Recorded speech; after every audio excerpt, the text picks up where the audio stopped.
ఈరోజు మీ అందరికీ చెప్తున్నాను, దేవుడు నిన్ను అనవసరంగా చేయలేదు, ఒక ప్రణాళిక ప్రకారమే చేశాడు అనేది మొదటి సత్యం అయితే, నీ జన్మ ఒక ప్రణాళికే.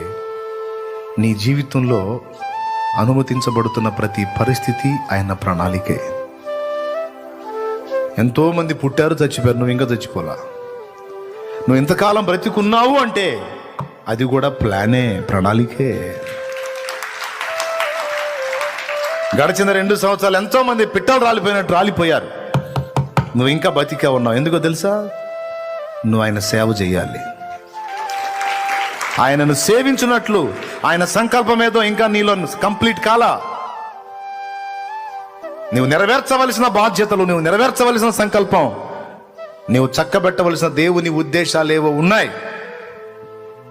అది నీలో కంప్లీట్ కానంత వరకు నిన్ను పిలవడు.